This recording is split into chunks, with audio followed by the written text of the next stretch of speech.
नमस्कार. चला तर मी कल्पना आज एक नवीन रेसिपी घेऊन आलेली आहे. पाहू शकता ह्या ठिकाणी काय बनवलेलं आहे. तुम्हाला पाहताच लक्षात येत असतील आहे चकल्या आहेत. पण चकल्या ह्या कशासाठी बनवलेल्या आहेत हे तुम्हाला लक्षातसुद्धा येणार नाहीत की ह्या चकल्या कशापासून बनवलेल्या आहेत आणि इतक्या परफेक्ट. आपण तर दिवाळीसाठी वेगवेगळ्या पदार्थाच्या बनवतो, तांदूळाच्या वेगवेगळ्या चकल्या बनवतो. पण आज आपण उपवासासाठी नवरात्रामध्ये ही चकली बनवलेली आहे. अगदी परफेक्ट आणि 8 दिवसाकरता आपण आरामात ही चकली खाऊ शकतो. अगदी स्टोअर करून ठेवू शकतो. इतकी साधी आणि सोपी पद्धत आहे. चला तर ह्यासाठी आपल्याला काय साहित्य लागणार आहे आणि कसं बनवायचं ते आपल्याला आता पाहायचं आहे. खूप कमी साहित्यामध्ये बनवलेलं आहे. बिलकुल ह्यासाठी जास्तीचं काहीच लागत नाही. ह्या ठिकाणी आपण वरई घेतलेली आहे, जी की आपण बगरसुद्धा म्हणतो. अगदी जी नेहमी आपण बगरीच्या खिचडीसाठी वापरतो तीच बगर घेतलेली आहे. ह्या ठिकाणी मी 1.5 वाटी इतकी बगर टाकून देणार आहे. 1 वाटी टाकल्यानंतर आणखी मी अर्धी वाटी ह्यामध्ये टाकलेली आहे. आता मिक्सरला वाटून घ्यायचं. अगदी बारीक आपल्याला पीठ तयार करायचं आहे. जमल तितकं शक्य होईल तितकं आपण ह्या ठिकाणी बारीक करून घेतलेलं आहे. आता एक परात घ्यायचं. त्या परातीमध्ये ह्या ठिकाणी मी अगोदरच बटाटा मॅश करून ठेवलेला आहे, जे की आपण नेहमी करतो त्याच पद्धतीनं करून घेतलेलं आहे. साधारणतः 2 इतके ह्या ठिकाणी मी बटाटे घेतले होते लहान आकारातले आणि ते उकडून मॅश करून घेतलेले आहेत. त्यामध्ये आता आपण जे पीठ वाटून घेतलेलं बगरीचं ते टाकून द्यायचं आहे. पीठ जर खूप मोठं निघालं तर थोडंसं चाळून घ्या. पण अगदी ह्या ठिकाणी मी बारीक खूप वेळ फिरवलं त्यामुळे छान बारीक झालेलं आहे. 1 चमचा इतके जिरे टाकलेले आहेत. 1 चमचा इतकं लाल तिखट उपवासासाठी जे बनवलेलं आहे लाल तिखट तेच टाकायचे आणि शेंदूर टाकून घेतलेलं आहे. मीठ खात तर मीठ टाकलं तरी चालते. आता जे तांदळाचं पीठ आपण मिक्सरला काढलेलं आहे ते पूर्ण आपण जे बटाटा उकडून घेतला आहे त्यामध्ये मिक्स होईल इतकं आपल्याला चोळून घ्यायचं आहे. बिलकुल आपल्याला ह्या कोरडं ठेवायचं नाही. जितकं मॉइश्चर आहे बटाट्याचं त्यामध्ये पूर्ण पीठ आपण हे मिक्स करून घेतलेलं आहे. तुम्हाला पाहताच लक्षात येत असेल. या ठिकाणी आता खूप कमी पाणी लागणार आहे. पाणी जे घ्यायचं आहे आपल्याला ते थंड घ्यायचं नाही. या ठिकाणी 2 चमचे इतकं मी कडकडीत तेलाचं मोहन टाकलेलं आहे.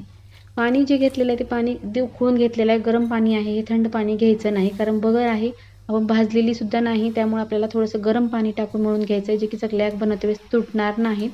त्यासाठी आपल्याला ह्या ठिकाणी आवर्जून गरमच पाणी घ्यायचं आहे आणि मळते वेळेस प्रेस करून थोडंसं कष्ट लावायचं आहे आणि व्यवस्थित आपल्याला घट्टसरचा गोळा तयार करायचा आहे. आणि नेहमीप्रमाणेच आपण पीठ तयार करून घेतलेलं आहे.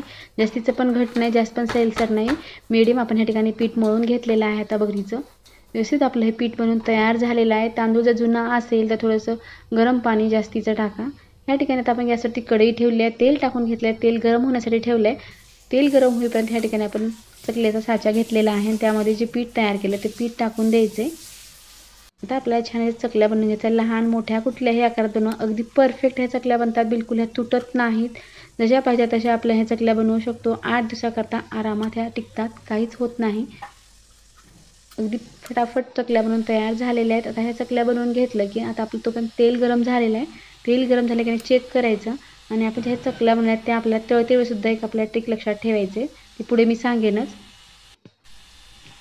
आता ह्या ठिकाणी इतक्या आपल्या चकल्या बऱ्यापैकी करून झालेल्या आहेत. आपल्या ह्यात तळून घ्यायचं आहे. आता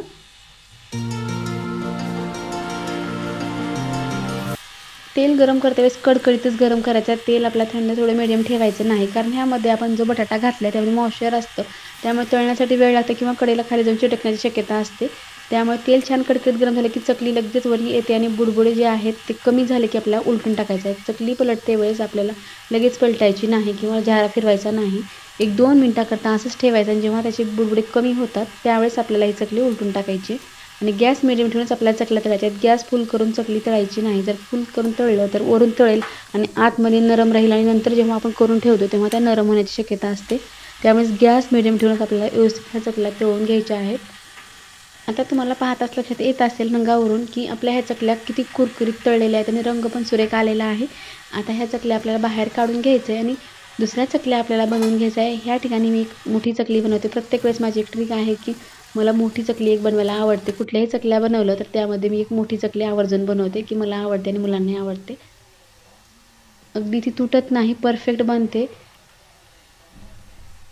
तुम्हाला पाहताच लक्षात येत असेल अगदी पटापट आपण ही मोठी चकली बनवून घेतली आणि ती सुद्धा आपल्याला तळून घ्यायचं आहे. मी अर्ध्या तासाची मोठी चकली बनवली कारण तेल नंतर कमी झालं की तळण्यासाठी वेळ लागतो. त्यामुळे आता ही मी चकली बनवून घेतली आणि सर्व चकल्या आता मी अशाच बनवून तळून घेणार आहे.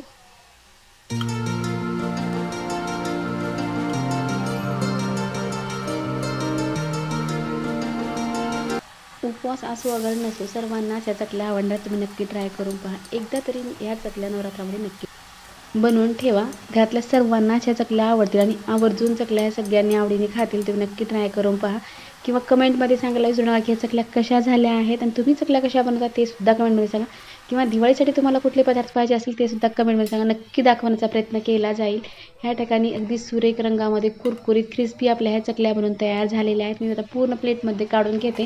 पण तुम्हाला एक चकली मी तोडून दाखवते आणि त्याचा आवाज दाखवते की ह्या चकल्या किती कुरकुरीत बनलेल्या आहेत. तुम्हाला चकल्यावरून पाहताच लक्षात येईल की ह्या चकल्या कशा बनतात त्या.